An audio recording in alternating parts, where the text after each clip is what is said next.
Helalpur Sarkar Zindabad. Zindabad, Zindabad. Helalpur long live. Hamsu long live. Long live, long live. Hamsu Zindabad. Helalpur Sarkar Zindabad. Helalpur Sarkar Zindabad. Helalpur Sarkar long live. Stop, please. ক্ষমা করে দিয়ে আর উমর কারণে দোয়া করে যাতে মই বাদিন মিলাই হোক চাকরির উত্তরণের কারণে কথা কই যাব পারো আন্দোলন করে যাব পারো সংগ্রামত ভাগ রাখিব পারো এইখিনি কথা কই মই পুনৰবাৰ সকলোৰে ওচৰত আমসু শক্তিশালী কৰাৰ আশাৰে এটি আমসু জিন্দাবাদ ধ্বনি একত্ৰিতভাৱে শেষ কৰাৰ বাবে আমসুৰ মঞ্চত মোৰ লগত আপোনালোকে দিব বুলি মই আশা ৰাখিছো Amsu Zindabad. Amsu Zindabad. Amsu Zindabad. Amsu Zindabad. Amsu Zindabad.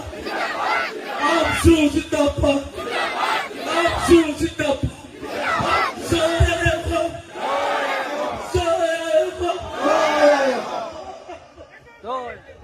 Zindabad, Zindabad. Helalpur Sarkar সংখ্যালঘুসকলৰ নাগৰিকত্বৰ সমস্যাৰ লগত যুঁজিবলৈ আহ্বান কৰিছো চেষ্টা কৰিছো আজি দুজনকে বলিষ্ঠ সভাপতি আছে ইয়াত আব্দুল ৰহিম আহমেদ ডাঙৰীয়া আইজুৰ ৰহমান ডাঙৰীয়া যেতিয়া মই সাধাৰণ সম্পাদকৰ দায়িত্ব লৈছিলো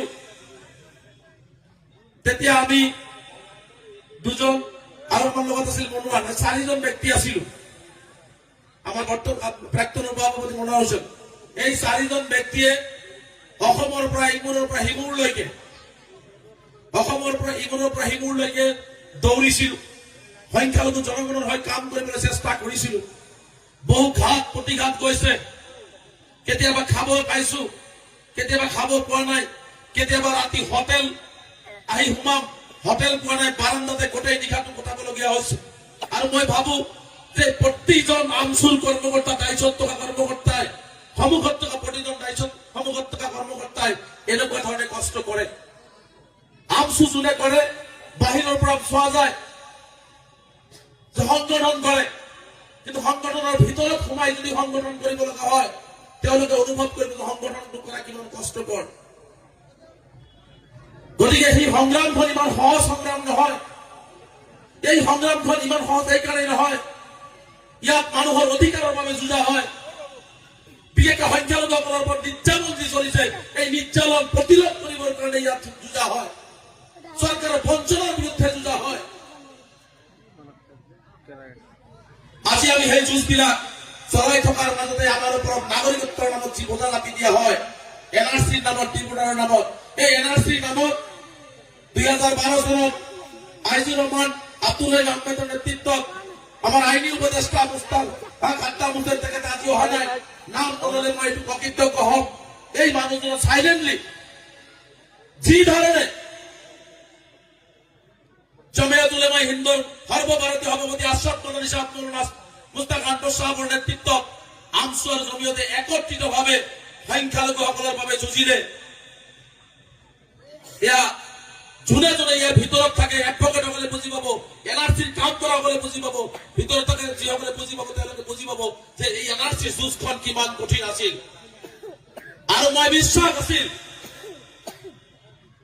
যে সদৌ অসম সংখ্যালঘু ছাত্ৰ ইউনিয়ন পৰাজিত সংগঠন নহয় সদৌ অসম সংখ্যালঘু ছাত্ৰ ইউনিয়ন নিজৰ অধিকাৰ বিচৰা সংগঠন গতিকে সদৌ অসম সংখ্যালঘু ছাত্ৰ ইউনিয়ন কোনেও পৰাজিত কৰিব নোৱাৰে গতিকে কোনেও পৰাজিত কৰিব নোৱাৰে জমিয়ত উলেমা হিন্দ ভাৰতবৰ্ষৰ আটাইতকৈ পুৰণা সংগঠন তেওঁলোক কোনেও পৰাজিত কৰিব নোৱাৰে কাৰণ আমি নিজৰ অধিকাৰৰ বাবে যুঁজিছো আমি আমাৰ সংবিধান এতিয়া ৰাজ্যৰ পাবৰ কাৰণে আমি যুঁজিছো আৰু ইনশাআল্লাহ আপোনালোকক কথা দিছো সদৌ অসম সংখ্যালঘু ছাত্ৰ ইউনিয়ন মই অৱসৰ ললেও আমাৰ আত্মা এই পৰিয়ালত থাকিব কাৰণ সদৌ অসম সংখ্যালঘু ছাত্ৰ ইউনিয়ন মোৰ আত্মা আৰু এই আত্মা সদায় জাতিৰ বাবে চিঞৰি যাব গতিকে স্পষ্টকৈ আপোনালোকক কথা দিছো যে এনআৰচিৰ যুঁজেই হওক ডিপোৰ্টাৰৰ যুঁজেই হওক আজি উচ্ছেদৰ নামত যি অবৰ্ণনীয় পৰিৱেশ হৈছে শিক্ষাৰ নামত যুঁজেই হওক সদৌ অসম সংখ্যালঘু ছাত্ৰ ইউনিয়ন 2026 চনৰ 1 জানুৱাৰীৰ পৰা নতুন ৰণনীতি নতুন ৰণকৌশলেৰে নিজৰ অধিকাৰ বিচাৰি লাগিলে ভাঙি চিঙি গৈ হলেও নিজৰ অধিকাৰ কাঢ়ি আনিবলৈ চেষ্টা কৰিব। গণতান্ত্ৰিকভাৱে সংবিধানে দিয়া ৰাইটছ আমাক লাগিব আৰু সংবিধানে দিয়া ৰাইটছ যদি কোনোবাই দিব নিবিচাৰে আমি কাৰিয়ৰ আৰু ব্যৱস্থা গ্ৰহণ কৰিব লাগিব। এইটো স্পষ্ট। আমি সমাজত যুঁজিব লাগিব। আজি সমাজত যি ধৰণে হিন্দু মুছলমানৰ মাজত ভাগ কৰিছে, যি ধৰণে হিংসা বিদ্বেষ সৃষ্টি কৰিব বিচাৰিছে, আমি মুছলমানসকলে শদিয়াৰ পৰা ধুবুৰীলৈকে পণ ল'ব লাগিব। হিমন্ত বিশ্ব শৰ্মা ডাঙৰীয়া হিন্দু মুছলমান ভাগ কৰিব আৰু আমি হিন্দু মুছলমান সমন্বয়েৰে অসম আগবঢ়াই লৈ যাওঁ। এই সংকল্প ধৰ্মীয় সংখ্যালঘু ৰাইজে ল'ব লাগিব। মই শেষৰ দফাখনত সমগ্ৰ অসমৰ ধৰ্মীয় সংখ্যালঘুক আহ্বান জনাইছো, তেওঁ যিমানেই ঘৃণাৰ দোকান খুলিব আমি সিমানেই মৰমৰ দোকান খুলিম, সিমানেই ভাতৃত্ববোধৰ দোকান খুলিম, সিমানেই শংকৰদেৱ গুৰুজনা, মাধৱদেৱ গুৰুজনা, আজান পিছক গুৰুজনাৰ সেই আদৰ্শৰ অসম আমি পুনৰাই ঘূৰাই আনিম। এই সংকল্প ধৰ্মীয় সংখ্যালঘু ৰাইজে ল'ব লাগিব। আমি সমন্বয় সৃষ্টি কৰিব লাগিব, সমন্বয়ৰ হাকো সৃষ্টি কৰিব লাগিব। তেওঁলোকে যিমানেই যি নকওক কিয় আমি একত্ৰিতভাৱে আমি এই কথা বাৰ্তাবিলাক লৈ যাব লাগিব। কাৰণ মই স্পষ্টকে গম পাইছো হিমন্ত বিশ্ব শৰ্মা ডাঙৰীয়াৰ লক্ষ্য আৰু উদ্দেশ্য হৈছে বৰ অসম ভাঙি থান বান কৰি অসমখন ধ্বংস কৰি দিয়া। কিন্তু আমি সংখ্যালঘু সমাজে সিদ্ধান্ত ল'ব লাগিব তেওঁ বৰ অসম ভাঙি থান বান কৰিব বিচাৰিছে আৰু আমি বৰ অসম গঢ়িবৰ কাৰণে চেষ্টা কৰিছো। আজি মুছলমানৰ মাজতে ভাগ কৰা আৰম্ভ কৰিছে। কাৰোবাক কয় দেশী, কাৰোবাক কয় খিলঞ্জীয়া, কাৰোবাক কয় মিয়া, কাৰোবাক কয় চৰুৱা, কাৰোবাক কয় বমুৱা। কিন্তু মই সমগ্ৰ অসমৰ ধৰ্মীয় সংখ্যালঘুসকলক শেষৰটো কথা ক'ব বিচাৰিছো, হিমন্ত বিশ্ব শৰ্মা ডাঙৰীয়া এনেকুৱা এজন নেতা কোনো ধৰ্মীয় সংখ্যালঘুকে তেওঁ ভাল নাপায়, কোনো ধৰ্মীয় সংখ্যালঘুকে তেওঁ ভাল নাপায়।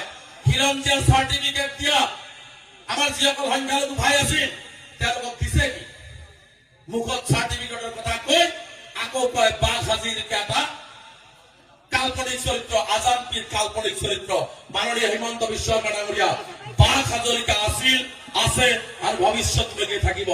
আজান পীৰ চাহাব আছিল, আছে আৰু ভৱিষ্যতলৈকে প্ৰজন্ম অসমৰ অসমীয়া ৰাইজৰ মাজত ধৰ্মীয় সংখ্যালঘুৰ মাজত থাকিব। আপুনি যিমানেই নস্বাত কৰিব নিবিচাৰক আপুনি নস্বাত কৰিব নোৱাৰে। আজি দুখৰ বিষয়, আজি ভাৰতীয় নাগৰিকক কৈ আছে নেকি সন্দেহজনক মই অসমত থাকিবলৈ নিদিওঁ, ইয়াৰ পৰা যাব লাগিব। মই হিমন্ত বিশ্ব শৰ্মা ডাঙৰীয়াক মুকলিভাৱে কৈছো আপুনি অচিনাকি মিয়া যিয়ে শব্দ নকওক কিয় আপুনি ভাৰতীয় নাগৰিকক গাৰ নোম এডাল চিধা কৰিব নোৱাৰে। আপুনি কি বেছিকে কি কৰিব? দুখীয়া দৰিদ্ৰ গৰগাঁৱলীয়া পীড়িত মানুহে ফৰেষ্টত বসবাস কৰিছে, পিজিআৰ ভিতৰত বসবাস কৰিছে। আপোনাৰ ক্ষমতা আছে, আপুনি বন্দুজাল লগাব। এটা কথা মাননীয় মুখ্যমন্ত্ৰী ডাঙৰীয়া আপুনিও মনত ৰাখিব, ক্ষমতা চিৰস্থায়ী নহয়।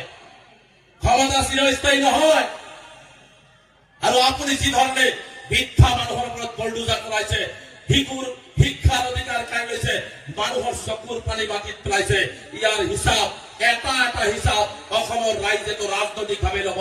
ওপৰত থকা মালিকেও কিন্তু আপোনাৰ দল আৰু আপোনাৰ হিচাপ নিশ্চিতভাৱেই ল'ব। এই কথাটো মনত ৰখা উচিত। প্ৰেচিডেণ্ট আৱেগিক হ'ব নালাগে। আজি যিটো আমি হাজাৰ জনসাধাৰণৰ সন্মুখত ৰেজাল্ট কৰিম চৰকাৰ চাহাবক বিদায় দিব লগা হৈছে, এই বিদায় আমিও লৈছো। আমি অঞ্চল প্ৰেচিডেণ্ট আছিলো, আব্দুল ৰহিম আহমেদ আছিল, আইজুৰ ৰহমান আছিল, ছহিউৰ ৰহমান, চবেই বিদায় দিব লাগিব। এই আসনখন পাৰ্মানেণ্ট নহয়। কিন্তু কথা হ'ল আমি যে বিদায় লৈছো, আমি বিদায় লোৱাৰ সময়ত কিন্তু এনেকুৱা স্বাগতম, এনেকুৱা অভিনন্দন, এনেকুৱা জনসাধাৰণৰ হাজাৰ জনসাধাৰণৰ সমৰ্থন লৈ পেলাই আমি বিদায় লোৱা নাই। আমি সৰুকে বিদায় লৈছো। আজি গোটেই অসমৰ সংখ্যালঘু আন্দোলনৰ এজন ব্যক্তিও নাই যিজন আজি এই মঞ্চত নাই। আমাৰ প্ৰতিষ্ঠাপক সভাপতিৰ পৰা আৰম্ভ কৰি আজিৰ